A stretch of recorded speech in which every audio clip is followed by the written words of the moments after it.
안녕하십니까. 2024년 3월 13일 수요일입니다. 코패스 정보 채널에서 오늘은 무죄는 강제 구속, 유죄는 강제 도피, 한두 건이 아니라 상습이네, 이런 주제로 말씀을 드리기로 하겠습니다. 해병대 최상병 사건으로 지금 피소되어 있는 이종섭 전 국방부 장관이 호주 대사로 임명돼가지고 지금 출국 금지를 하루 만에 풀어가지고 멋지게 출국을 했습니다. 강제 출국이죠. 이 문제의 핵심은 해병대 1사단장이 뭐 때문에 대통령실 전체의 총력 그리고 국방부가 총력을 기울여서 보호하려고 했나, 이겁니다. 별 2개 정도의 목숨은 파리 목숨만도 못한 게 그동안의 국방 관련 사건이었습니다. 흑금성이 작게 5027을 북한에 갖다 줬다. 그리고 그 작게 5027은 육군 소장이 흑금성에게 일부를 줬다. 이렇게 해가지고 육군 소장을 구속 수감했었습니다. 그런데 북한에 있는 작게 5027은 일부가 아니라 전권입니다. 이거는 김정일이가 직접 평양에서 발표를 했던 겁니다. 우리가 남조선의 작게 5027을 갖고 있다. 이거 국정원 차장이 갖다 준 겁니다. 그럼에도 그걸 숨기기 위해서 육군 소장을 파리 잡듯이 잡아가지고 구속을 시켰는데, 해병대 소장은 무슨 특별한 일이 있기 때문에 대통령실과 국방부가 총동원돼서 보호를 하려고 했을까요? 그것도 법을 어겨가면서, 법과 제도를 다 어겨가면서, 그리고 피소되어 있는 범죄 혐의자를 대사로 임명해서 도주대사로 임명하는 이유가 뭘까요? 바로 그 해병대 소장이 누군가의 비호, 그러니까 대한민국 헌법과 법과 제도를 초월한 비호라는 세력의 비호를 받고 있기 때문에 그런 겁니다. 박근혜 전 대통령이 파면된 거는 최순실과 경제 공동체, 즉 헌법을 수호하지 않고 그런 부정을 눈 감아줬다, 이런 이유로 파면을 시켰고 최순실과 경제 공동체라 구속까지 된 겁니다. 그런데 그게 사실이 아니었다는 건 지금 다 밝혀졌습니다. 이것뿐만이 아닙니다. 문재인이 당선되고 KF-X 전투기를 만드는 카이 경영진을 문재인의 수하로 삼기 위해서 죄 없는 카이 사장에게 덤태기를 씌워서 카이 사장을 구속해버리고 경영진들을 다 내쫓았습니다. 그랬는데 카이 사장이 1심에서 죄가 없다 해서 풀려나왔습니다. 사람들은 윤석열 대통령이 검사 출신이라 검사로 알고 있지만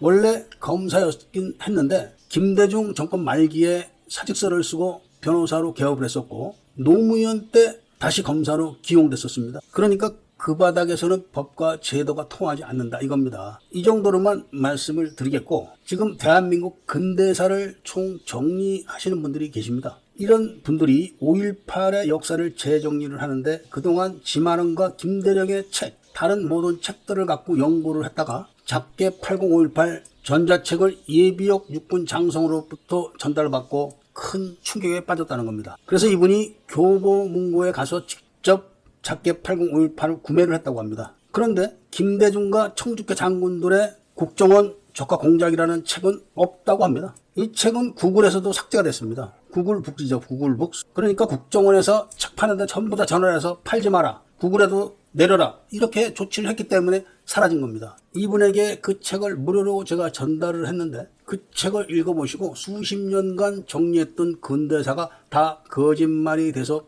걱정스럽고 혼란스럽다고 합니다. 아무리 국정원과 5.18 세력들이 영상을 못 올리게 하고 올라간 영상을 지우고 계정을 폭발해도 예비역 장성들에 의해서 작게 80.5.18이 건네졌다는 사실은 중요한 신분을 가진 사람들 상당수가 이미 작게 80.5.18이나 김대중과 청주회 장군들의 국정원 적화, 이 책이 다 가 있다는 이야기가 됩니다. 지만원과 김대령의 책을 달달달달 외웠던 사람이 단 한마디 질문에 대답을 못했습니다. 뭐냐? 노숙자 담요가 어떻게 해서 북한군 600명의 신원을 다 알고 있느냐? 그럼 목사님이 과거 옛날에 신학대학교 동기나 선후배들 지금 어디서 뭐를 하는지 찾아낼 수 있느냐? 그걸 찾으려면 당연히 해당 신학대학교 총무과 이런 데서 과거의 학적부를 뒤져가지고 하나하나 추적하는 수밖에 없다. 대한민국에서도 그게 쉽지가 않다. 자유대한에서도. 그런데 북한에서 노숙자 담요가 가서 5.18 때 넘어왔던 아무개를 좀 지금 뭐 하는지 찾아주십시오 한다고 북한에서 찾아주겠습니까? 북한에서 그 일을 할 수 있는 부서는 오직 북한 정보부의 핵심 몇 사람밖에 없습니다. 그 사람들이 특수부대의 인사 담당자에게 명령을 내려가지고